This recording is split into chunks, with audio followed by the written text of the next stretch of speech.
Ola, boa tarde a todos. Benvidos unha vez máis a unha nova edición da Semana Galega de Filosofía. Agradecervos a vosa presenza, sen a que non sería posible a realización destes actos.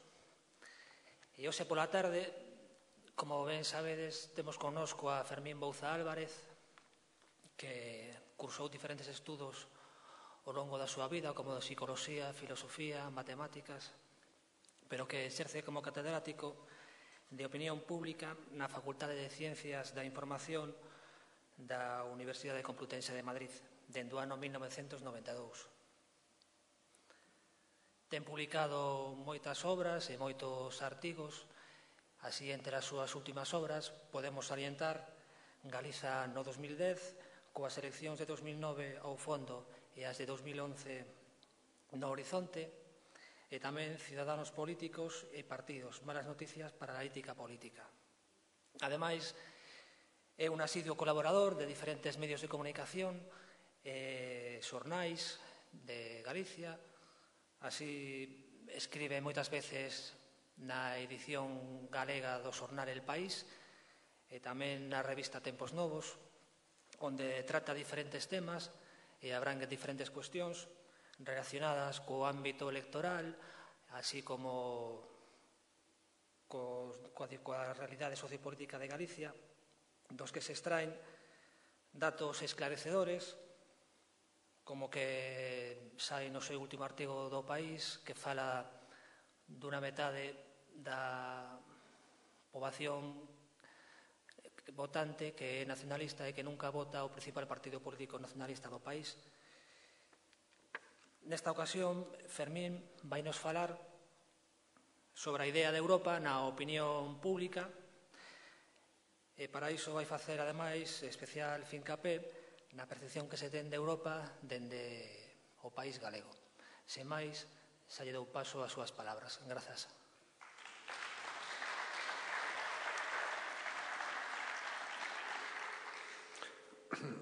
Gracias, Alexandre. Non sei se escoita ben, sí.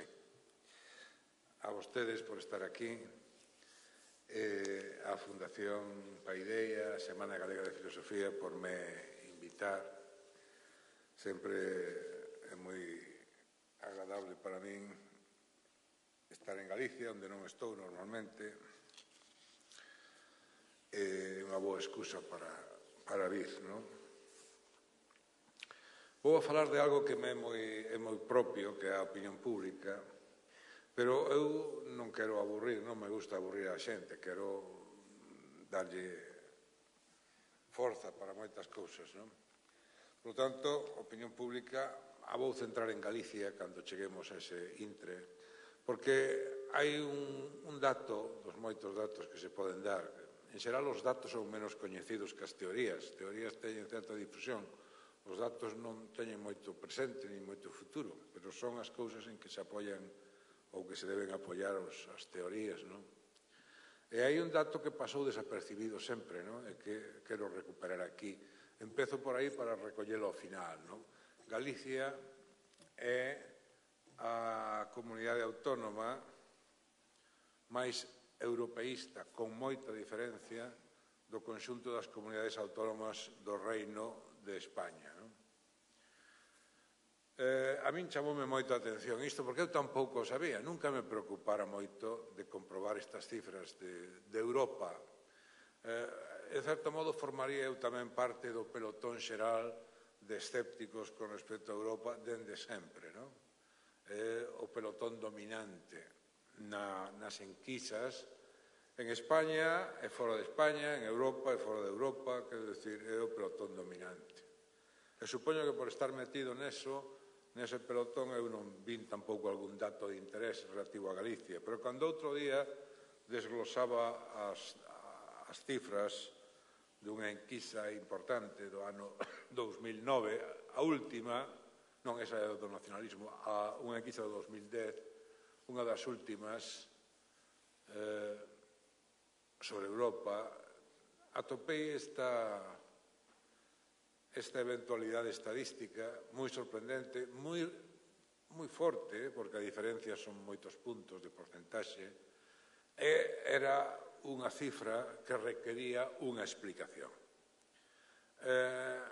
Vou a tomar ao final da miña charla, vamos chamar así, este dato para ver se o podemos explicar dende outras cuestións menos empíricas e máis elucubrativas, non? Por lo tanto, vou intentar recollelo con algo que é decisivo na historia de Galicia tamén, e sobre todo o camiño de Santiago, a formación das opiniones públicas en Europa, tamén a galega, non? Normalmente, cando falamos de opinión pública, sabemos, os que nos dedicamos a iso, que estamos falando dunha especie de fantasma que non sabemos moi ben o que é. Tampouco é moi importante saber o que é unha cousa, porque se na ciencia en xeral houbera que pararse ata entender perfectamente o que é unha cousa, nunca habería investigación, porque a definición das cousas é moi paralizante, non? Bueno, para iso Aristóteles descubriu un oficio, que é o de filósofo, que é moi importante, é moi paralizante para a ciencia práctica, empírica, pero non para a filosofía da ciencia ou para a filosofía das causas primeiras, que diría Aristóteles, non? Por lo tanto, a opinión pública non sabemos moi ben o que é, pero así os que traballamos con enquisas podemos dicir, bueno, son conglomerados de respostas nesas enquisas, canto maior sexa o grupo de respostas, máis ten que ver cunha opinión pública maioritaria sobre algún tema, non? Isto debe ser máis interesante que a versión politolóxica da cuestión da opinión pública, que é máis evanescente. A opinión pública é aquelo que a xente pensa e di nos regímenes democráticos de opinión, porque se non hai democracia non hai opinión pública por definición. Bueno, estas xa son cousas xurídico-politolóxicas que aos sociólogos nos interesan menos. É dicir, exista ou non democracia, hai unha opinión dominante.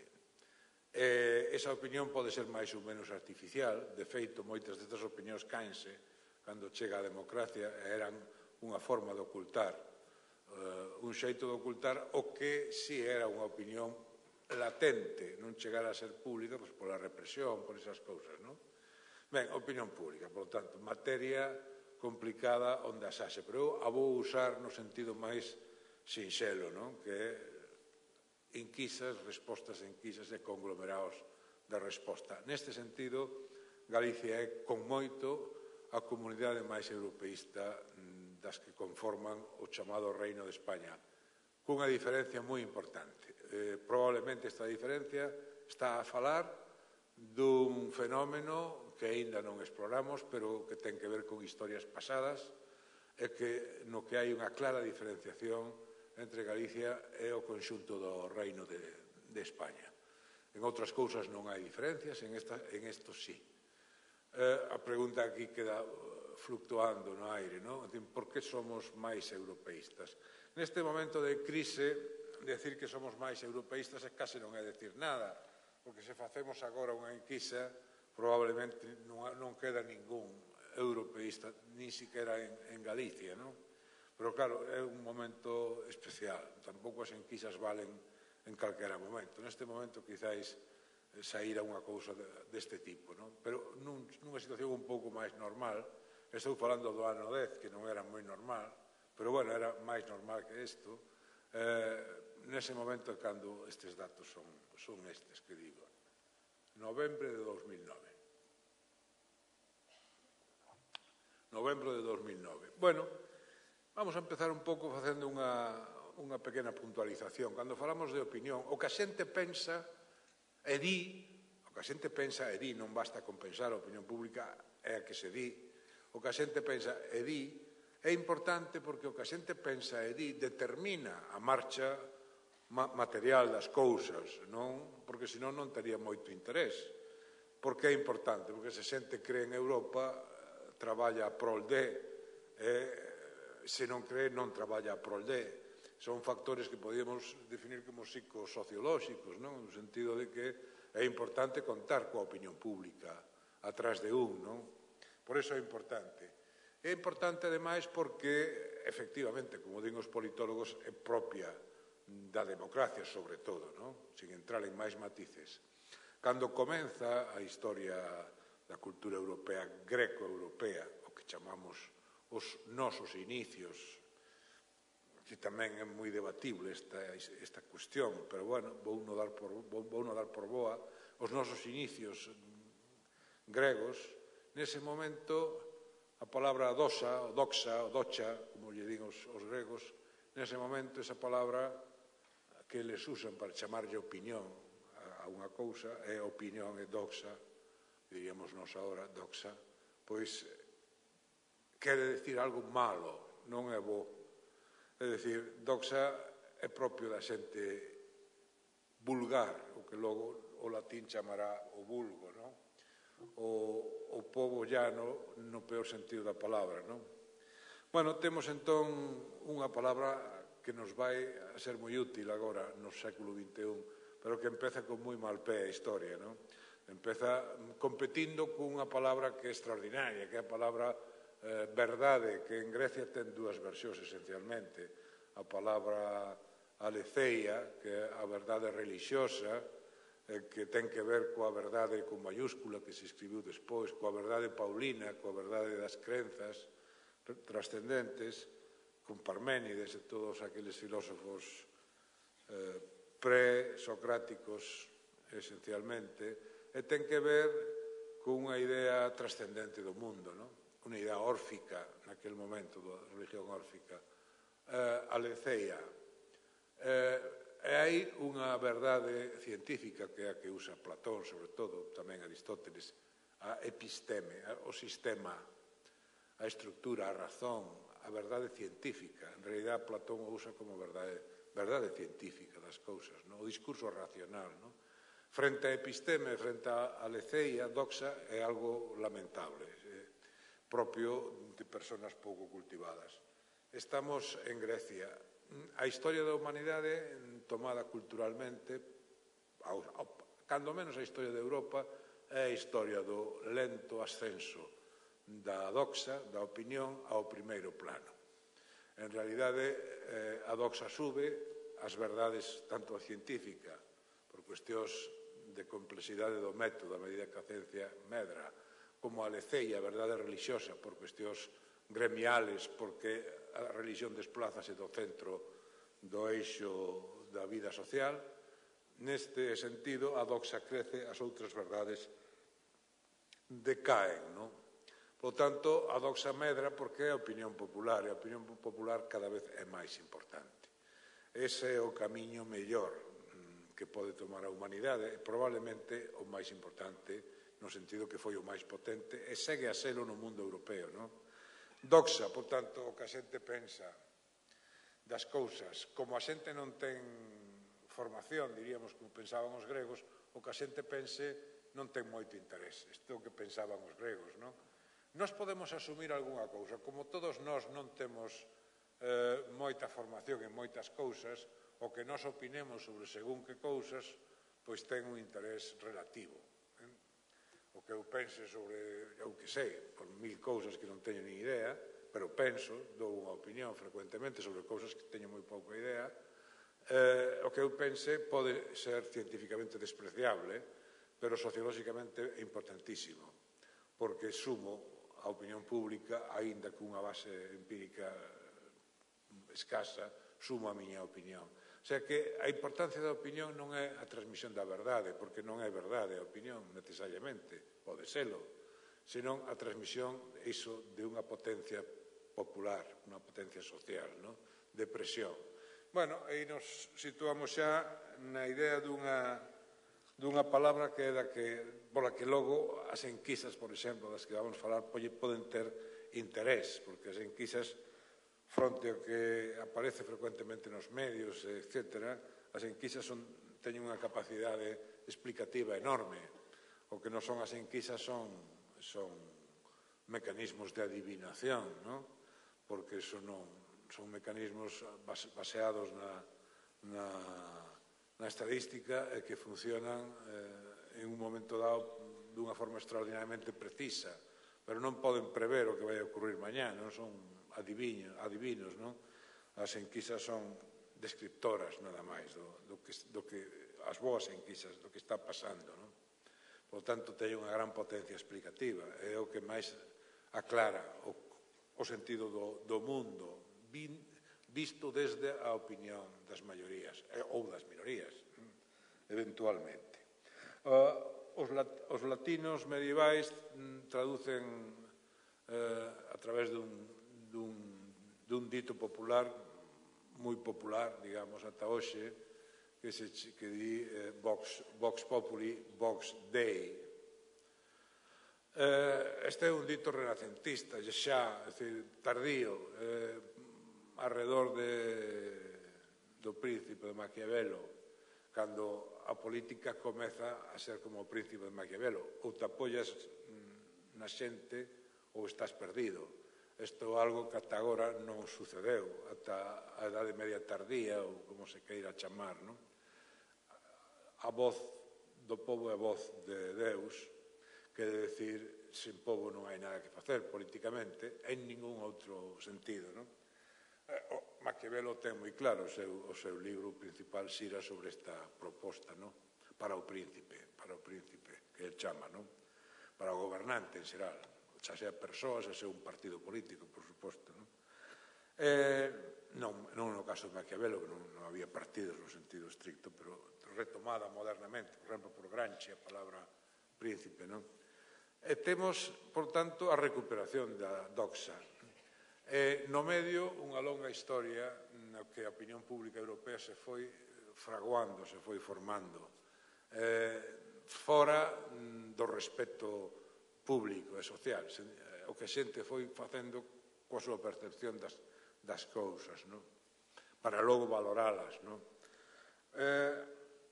Ten que entrar necesariamente aquí a consideración da vía de entrada no Reino de España, dende logo, en Galicia, dende logo, e na columna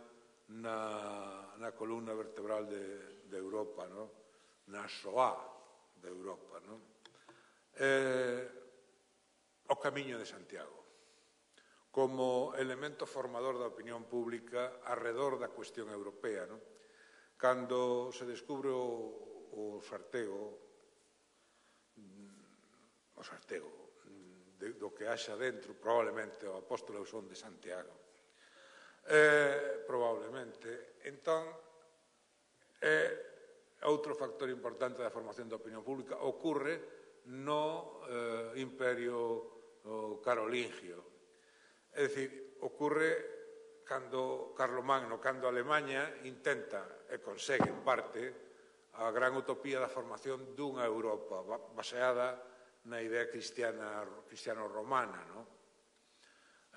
O sepulcro, Carlomagno, a lenda de Carlomagno de que estivo en Santiago.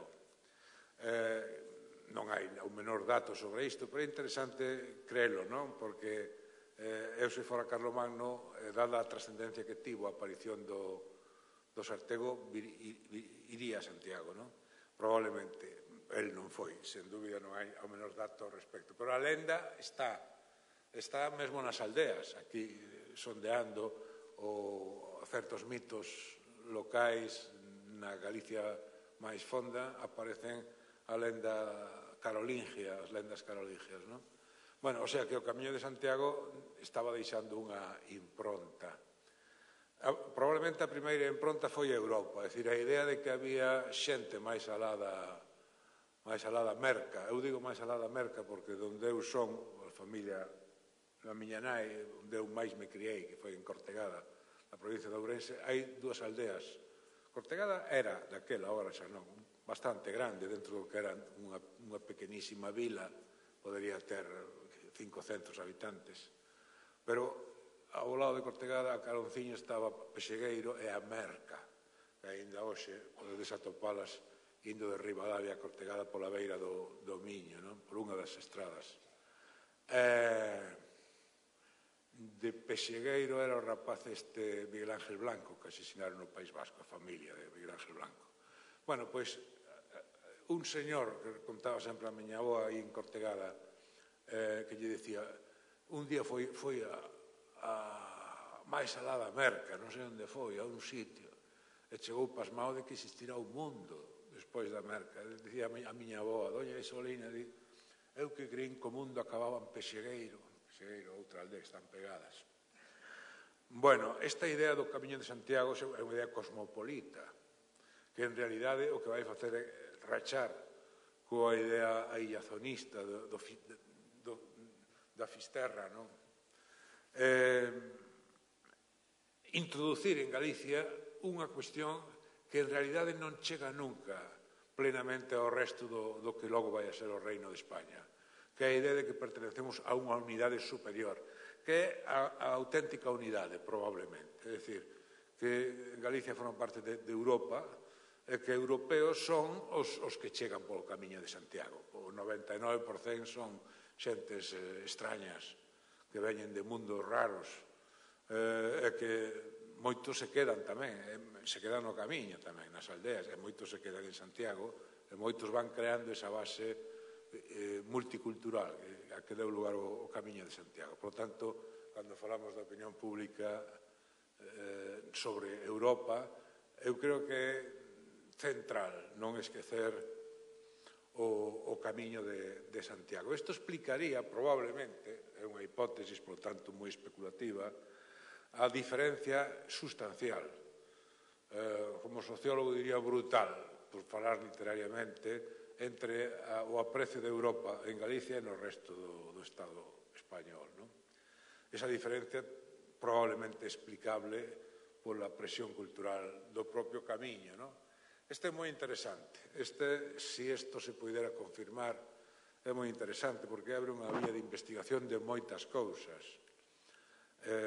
Mesmo no Camiño galego, a parte galega dos diversos camiños, como nas partes non galegas, sobre a creación desa presión cultural sobre Europa, sobre o tema europeo, porque o Camiño de Santiago analizouse desde moitos puntos de vista, o propiamente histórico, o que vai pondo a base empírica de interpretación, pero que non entra nas interpretacións finais, o máis especulativo de quen inventou dos Artego, ou se é un invento ou non é un invento, o reino de Asturias, ou que pintaba Galicia naquele reino, ou se existía realmente, de feito, aquel reino como unha realidade que se pudera considerar hoxe como tal, ou que pintaba Galicia, en todo caso, naquel reino. É porque se inventa dentro de Asturias o dos Artego, ou recolles, os nobles asturianos recolles xa unha cousa anterior que ten que ver con outras cousas que teñen que ver a súa vez con Europa e con outras historias. Bueno, ese é un camiño aberto de investigación. Bueno, o Camiño de Santiago é o eixo de Europa nos tempos carolinxios.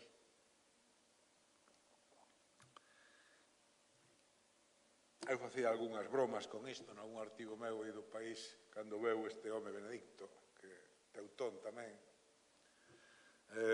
Facía a fantasía de Carlomagno mascariñao de mendigo aí na porta da Catedral de Santiago pedindo esmola, pero para mirar o que facía outro, o Benedicto. En fin, unha cousa de teutóns. Estes días o tema teutón é moi importante porque finalmente o que estou dicindo non só nos leva ao Camiño de Santiago e Galicia, nos leva a quen fixo Europa históricamente, quen fixo máis intentos por construir Europa, é dicir, evidentemente a Xermania, a Alemanha, históricamente, baixo o nome que tivera en cada momento. É dicir, por que? Esta é unha pregunta complicada, pero ten unha resposta primeira económica, porque sempre foi o mercado máis dinámico de Europa, a economía máis potente. E que necesita unha economía potente? Mercados amplos, mercados abertos. Por que presiona a Alemania? Para crear mercados. E se non lle deixan, que fai? Xa sabemos o que fai a veces, que cando se enfadan, non? Alemania, o Camiño de Santiago, Carlomagno, vamos avanzando sobre a opinión pública, como se vai xerando a opinión pública negativa tamén con respecto a Europa, non só positiva. É certo que tamén Galicia ten unha forte beta xermánica, racial, E aí pode haber tamén un elemento que explica algunha parte da variación con respecto á media do Estado, que tamén ten unha forte beta xermánica, por certo, o cual anularía un pouco o de Galicia, porque o Reino de España é esencialmente unha mestura histórica xermánica e pre-xermánica, esencialmente celta, probablemente, sobre todo, celto-xermánica, non?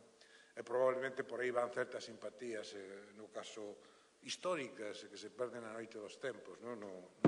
No caso galego. Bueno, Europa tamén, non sabemos por que se chama Europa, porque nos contan a lenda grega, non? A lenda grega é moi bonita, moi interesante. Zeus seduce a Europa, non? Un touro seduce a unha dama, un pouco rara para a nosa perspectiva actual, zoofílica, pero bueno, aí está. Pero ese touro Zeus, que se mascariña de touro, ese Zeus touro non é calquera Deus. É o máis importante do panteón órfico, porque o orfismo tampouco é calquera religión politeísta. O politeísmo en Grecia xa está de capa caída. En realidad, a sobrepresencia de Zeus indica que estamos en Grecia mesmo nunha religión quasi monoteísta, non? De feito, vai aportar moito ao nacemento do cristianismo a través de Alexandría, etc. O sea que ese monoteísmo grego, Europa é seducida por unha representación máxima da súa cultura, que é o Deus máximo do panteón máximo, digamos, non? Por seguir co adxetivo. Nace así, pero tampouco é un continente, é unha historia pequena do lexendario grego, parece non ten moita importancia. A quen se lle ocurriu chamarlle Europa a Europa? E por qué? Isto non está ni medio claro, siquera hoxe, non? É dicir, que Europa aparece citada en algún párrafo menor na mitoloxía grega, é relacionada unhas veces coa lenda de Zeus, máis ou menos cambiada, con algunha variante, e outras veces, cando xa Europa nomea un continente como Occidente, como equivalente ao que sería a denominación de Occidente. Ás veces nin siquera, ás veces é o que está por riba do Mediterráneo, a parte superior do Mediterráneo, é dicir, o que é Europa hoxe. Pero sen entrar en moitos matices, alguén se lle ocurre chamarlle a iso Europa. Non ten moito sentido tampouco, pero sí é certo que é unha lenda extraordinariamente menor dentro da mitoloxía grega, pero que está protagonizada por un deus absolutamente maior, que é Zeus, non? É dicir, como se na súa humildade de orixe o protagonista, a pesar de todo, fose Marlon Brando, se faláramos de cine, ou estes grandes artistas, non? Zeus, nin máis ni menos. Ese deus pre-cristiano, porque xa podemos falar das características que logo terá o deus cristiano, están moitas delas dentro da percepción de Zeus no mundo grego, non? Que vai ir evolucionando un pouquiño ata dar lugar ao perfil do deus evangélico despois, non? Bueno, Europa, monoteísmo, claro, frente a paganismo. É dicir, tampouco Grecia era unha sociedade religiosa 100%, ni unha sociedade complexa, non? O paganismo non o vai heredar Europa esencialmente.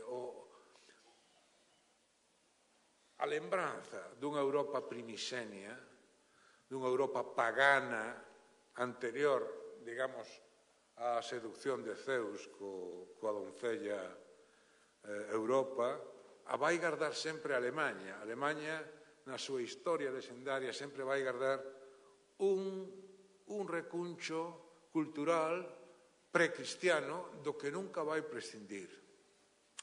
Agora, ese recuncho cultural precristiano vai dar lugar a toda a gran ópera de Wagner, por exemplo, que é unha exhibición de paganismo, conectando cos deuses nórdicos e coa outra Europa, coa Europa que non se explica por Grecia, non? A Alemania fronteira entre a Europa do Sur e a Europa do Norte mantén por, ás veces, máis vencellos que a Europa do Norte, que a Europa pagana, que diría un cristiano, que coa Europa greco-cristiana, digamos, ou romano-cristiana, máis exactamente. Por tanto, a Alemania sempre será tamén algo distinta da Europa do Sur, que é onde ten ela postos os seus ollos, por exemplo, na crise actual, non? É dicir, non se lle escapa que toda a mitoloxía, por exemplo, a mitoloxía nacional socialista, os nazis, é unha mitoloxía pagana, chegan a acordos puntuais cos católicos alemáns, pero esencialmente son perseguidos, é dicir, que o nazismo non ten moita simpatía por ningunha forma de religión cristiana. Conviven malamente durante algunhas épocas do réxime nacional socialista, pero esencialmente, de feito, o Papa de Roma ten que, de alguna forma, que pactar con eles para que non os aniquilen, as condenas a Pío XII, por eso, pero o nazismo non ten bons ollos. Co mundo cristiano grego que representa este cristianismo orixinal. A opinión pública europea, digamos, o que é o pensamento de Europa, sempre terá un último reducto pagano. E ese último reducto pagano está representado por Alemanha, mesmo nos períodos máis fortes de dominación cristiana e mesmo no Imperio Carolingio, nos imperios carolinxios diversos que houve na historia, nos imperios germánicos, digamos, que houve na historia europea. É dicir, que ese núcleo sempre vai a estar aí. Eso explica, en parte, a colisión entre tamén as opiniones públicas periféricas con calquera cousa que apareza dominada polo núcleo alemán, o núcleo xermánico. Probablemente é unha das causas culturais do rexeite de Europa como idea que tenga necesariamente a Alemanha como capital, porque é a economía por excelencia. Inevitablemente a idea de Europa vai unida á dominación xermánica. Foi daquela e actualmente. É dicir, non, eso é inevitable. Por lo tanto, eso está incorporado á historia colectiva de Europa desde hai moitos séculos. Esta idea de que Europa é Alemanha. Eu decía antes tamén, como dicen os asturianos, Europa é Alemanha e o demais terra conquistada. Esta é un pouco a idea que teñen eles, os alemáns, do conxunto de Europa e da Europa do Sur. E cando rompen as fronteiras na Segunda Guerra Mundial, as rompen para ocupar o que é o seu territorio, porque en todas partes se atopan a si mesmos, en todas partes estiveron históricamente as tribus xermánicas. Bueno, por tanto, tampouco se pode explicar o rexeite de Europa na opinión pública sen ter en conta todos estes factores. Sigue permanecendo a incógnita. E por que non Galicia hasta ese punto, non? Non é fácil de contestar a esa pregunta. Eu falaba do Camiño de Santiago, que dá unha idea europeísta. O Camiño de Santiago é un camiño moi xermánico tamén.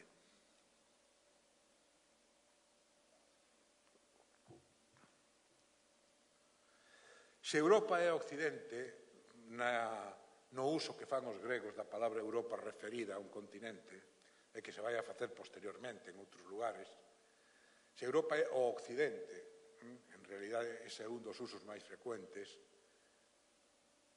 Galicia é o Occidente do Occidente, é dicir, é Fisterra. Se Europa é Occidente, o Occidente do Occidente, podíamos decir, isto xa é, estamos nun terreo moi especulativo, garda a conciencia de ser case o reservorio da idea occidentalista do gran continente euroasiático, que non o podemos esquecer, é dicir, nós non pertenecemos a un continente no sentido geográfico. A unidade euroasiática é absoluta, é dicir, que os montes Urais non son máis que un problema pequeno de tipo xeográfico, pero nada máis. É dicir, hai un Occidente. Frente a que? Frente a un Oriente. Oriente e Occidente por excelencia son a China, Xapón, España, as Islas Británicas, Francia, Galicia, dentro do reino de España que vai ser.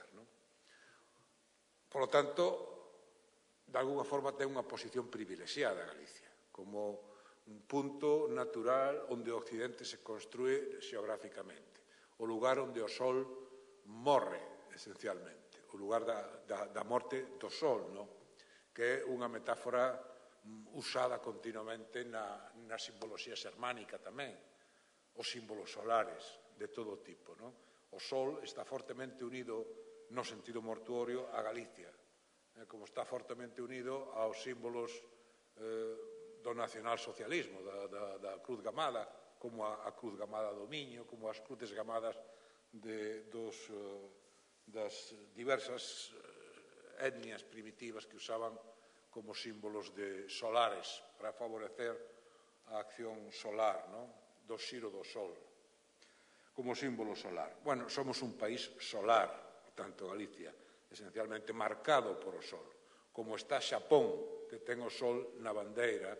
Quizás a nosa bandeira debe ser a inversa do Xapón. O Sol nacente, o Sol caente, morrente. O Imperio Romano, que vai a ser outro factor que cruza coa potencia grega primeiro e xermánica despois, o Imperio Romano aporta o factor oriental a Europa, porque o cristianismo ten unha composición clave de filosofía oriental, filosofía religiosa oriental, e a influencia dos países no que se desenvolve o cristianismo de forma primeira, sobre todo a influencia romana. O Imperio Romano consolídase a través da cruz e a espada, a idea de que a cruz ten que acompañar a espada, que é unha idea que logo os propios nazifascismos van facer súa, cando se fala tanto no fascismo italiano como no nazismo, como no que vai a ser o fascismo nacional católico en España, de os cidadáns como mitad monxes, mitad soldados.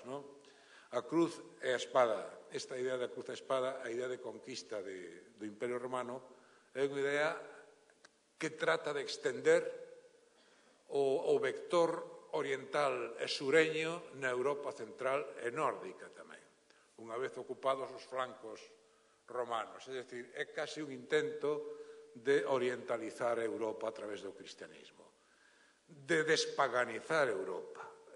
A confrontación histórica entre Alemanha e o cristianismo, que no nazismo se fai clara, sempre vai existir, a pesar do Sacro Imperio, que é unha forma un pouco forzada de sair dese paradoxo histórico.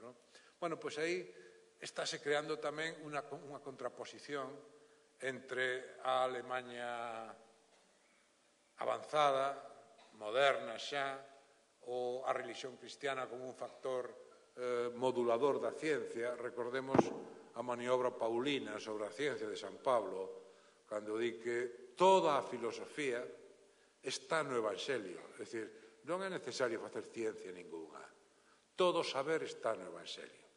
Esta é a revolución paulina na evolución do cristianismo. É dicir, San Pablo é o elemento máis radical, teóricamente, por tanto, non hai unha teoría das dúas verdades, como no mundo árabe, É dicir, o mundo islámico. O mundo islámico, durante un tempo moi importante, logo se foi apagando, mantivo a idea da verdade religiosa, que ten o seu mundo, e todo o mundo obedece, como sabemos hoxe tamén, e a verdade científica, que ten o seu mundo, e filosófica, que non entra en colisión nunca coa verdade religiosa, e non hai que molestar aos filósofos ou aos científicos. Esta idea das dúas verdades convivindo, propia da teoloxía islámica, non é propia da teoloxía cristiana, na que prevalece o logos paulino, é dicir, a idea da fusión da filosofía coa religión.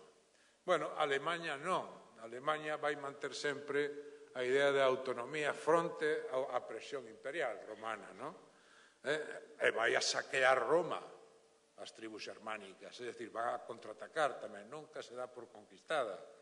Non se conforma coa idea cristiana. Non é un país de base cristiana, é un país de base pagana, esencialmente, en todos os seus despliegues, os bons, os maus e os regulares. Por lo tanto, a opinión pública europea vaise definindo con estes vectores pan-xermánicos, pan-cristianos. Esta presión entre Roma e a Xermania é unha presión ata hoxe. Roma hoxe son outras cousas, a intento da Unión Europea por democratizarse e a presión a Alemanha por mandar dentro das estructuras da Unión Europea. Bueno, finalmente acaba mandando non o que ten máis votos nunha estrutura tan importante económicamente, non? Senón o que ten máis poder económico. Realmente isto é así, non é unha simpleza. É así, finalmente, a Alemanha hai que obedecer a moitos puntos, non en todos, pero en moitos puntos. E a señora Merkel di isto. É dicir, que pode cambiar o rumbo económico de Europa, a señora Merkel, e a Alemanha. Por tanto, os ingleses xa tomaron as súas prevencións, non entraron nunca no euro, entraron coa nariz tapada na Unión Europea, porque teñen unha historia moi bella neste terreno, non? Bueno, estamos, pois, a idea de Europa que temos, aunque non a saibamos como enfermo de Molière, aunque non saibamos que falamos en prosa, a nosa idea de Europa está condicionada por todas estas cousas. E realmente estamos nunha Europa fortemente conflictivizada polo factor xermánico e fortemente dividida entre ese factor que aglutina en boa parte a Europa nórdica, aínda, con certos freos, frente a unha Europa do sur diversa, na que hai algún país rico como Francia, outros menos ricos, pero hai economías moi fortes como a italiana ou a española, que aunque estén pasando por malos momentos son principales economías europeas, junto con Alemanha, Francia e Inglaterra, sen dúbida, por o seu volumen, non? É dicir, que esa Europa do sur, que está neste momento a xeonllos diante da señora Merkel e da Alemanha, é unha potencia económica tamén, en mellores momentos, non? Grande, non? Bueno, a nosa opinión sobre Europa está condicionada probablemente, sobre todo, pola idea xermánica de dominio de Europa. Por que a xente non é europeísta? Porque realmente, vendo as enquisas en tempos normais, ninguén pode decir que sexamos europeístas. Hai demasiada oposición a Europa, mesmo cando as cifras son un pouco mellores, hai demasiada oposición á idea de Europa. Non é normal, non responde a algo que parece así a primeira vista normal, non? É algo que ven de moi lonxe e de moi fondo. Non somos europeístas porque temos unha idea conflictiva de Europa que responde á historia de Europa. O lugar en que se producen as dúas guerras de destrucción maiores que houbo nunca, entre países europeos, esencialmente, tamén. Alemanha contra todo o mundo. Primeira e Segunda Guerra Mundial. Alemanha que perde todas as guerras. Esta é outra cousa curiosa, porque esta potencia alemana para marcar a idea de Europa e facer que a xente, en certo modo, manteña unha distancia con esa idea, esta Alemanha tan racional, tan potente, tan cientifista, tan racional frente ao cristianismo, sobre todo, mantén a idea de unha supremacía, digamos, do elemento científico sobre os demais. Esta Alemanha ten un factor, eu lle chamo friki, porque me gustan as palabras así literarias, pero un elemento irracional, non? É o que vai a distancia que va de Kant, ou Hegel, ou Mozart, ou etc., ou Marx, por exemplo, a distancia que vai, ou Einstein, a distancia que vai a Alemanha de Hitler, ao Heidegger de Hitler, aos pensadores, a Carl Schmitt, que son extraordinarios filósofos tamén, non? E, sen embargo, se entran nunha marea inmensa de asolagamento de Europa e do mundo, se os deixan, no que a Alemanha racional, comedida, cientifista, desaparece por arte de maxia. E isto ocurre sistemáticamente. De toda esta crise, o que máis medo me dá a min é isto, precisamente. É dicir, que non teño ningún problema con Alemanha. Teño o problema histórico de esperar que calquera día Alemanha se desperte outra vez co seu friquismo, coa súa idea desarbolada do mundo, irracional, non? Isto me preocupa, porque foi así sempre. Entón, é un país curioso, extraordinariamente curioso nese sentido, e pouco tranquilizador. Bueno, o propio, si collemos a un filósofo, por exemplo, a Kant, tan extraordinario, non? E comparamos o que di na crítica da razón pura e na crítica da razón práctica, como se chaman eses dous textos, a crítica da razón pura é unha exhibición que quere ser racional, e o é, discutible, pero extraordinariamente racional, non? A crítica da razón práctica é un canto á vontade, ao voluntarismo extraordinario, non? É dicir, que el mundo como voluntad, como representación, que diría Schopenhauer, non? O Kant da razón pura, da crítica á razón pura e crítica á razón práctica. A razón práctica porque lle falta vontade suficiente para cumplir as cousas, non? O Kant, no mesmo Kant, na súa obra están esas dúas Alemañas, non? Que son como as dúas Españas, pero en outro sentido bastante diferente. A Alemanha racional e irracional, así de claro, non? No mesmo corpo nacional. Toda a nosa idea de Europa pasa por isto. Isto o sabemos, aunque non o saibamos, o sabemos. Galicia sempre tivo nos seus pensadores esencialmente xente de dereitas, porque o galeguismo inicial é un movimento moi conservador, é o que representa Risco ou Otero Pedrallo esencialmente, que son pensadores, diríamos, dunha Galicia rural, exquisita, moi conservadora, que o que está lamentando é o inicio da modernidade, que ten tantas cousas tremendas, que vai a arrasar o mundo antigo. O galeguismo histórico, o nacionalismo histórico é un nacionalismo moi defensivo, pero moi europeísta nese sentido, porque encontra en Europa isto que estou falando, é dicir, encontra, en certo modo, certas raíces da galeguidade, encontra en Europa o que non é España, é dicir, unha vía para pontear a propio Estado español. É dicir, que somos europeístas porque non temos gran entusiasmo por ser españois, por tanto, pero sí somos europeos. A importancia que lle dan estes primeiros teóricos do galeguismo conservador, a importancia que lle dan a Europa ten que ver con esta maquinaria política que se pon en marcha de afirmación da Galicia primitiva, rural, étnicamente máis pura, digamos, é a Galicia que conecta a través do Camiño de Santiago tamén coa Xermania, fronte ao Estado español no que non se recoñece. Bueno, isto vai ir cambiando, pero esencialmente ten moito que ver con isto. Por tanto, tamén o primeiro galeguismo que foi moi importante, porque o primeiro galeguismo que parecen 4 señores, non, foi moi importante porque antes deles houve outros, transmitidos a través, sobre todo, do pensamento agrarista, que transmitía a mesma idea, o pensamento que representa na poesía Cabanillas, por exemplo, de Basilio Álvarez, nos movimentos agrarios, transmitía unha idea similar a esta. Era a defensa do rural fronte a unha certa modernidade indeseada, fronte á idea, por tanto, dunha Galicia esencialmente distinta, que se preparaba co mundo moderno, unha Galicia conservadora, tradicionalista e defensora do seu patrimonio.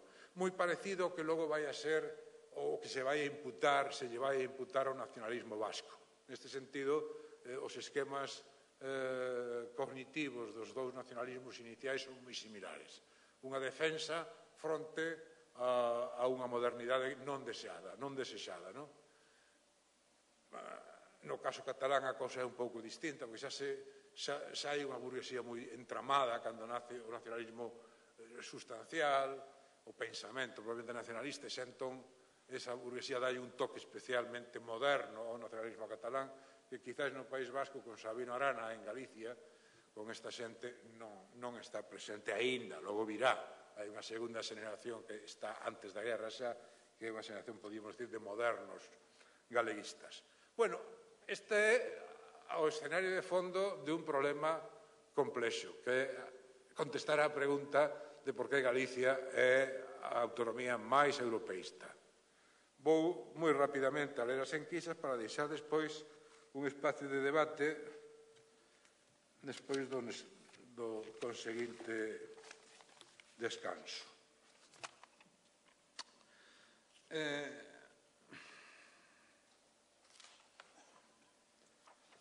Esta é a pregunta central.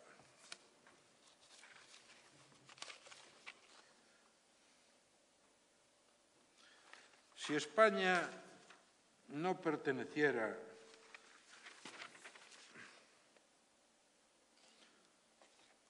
a la Unión Europea, ¿cómo cree usted que irían las cosas? ¿Mejor, igual o peor que ahora?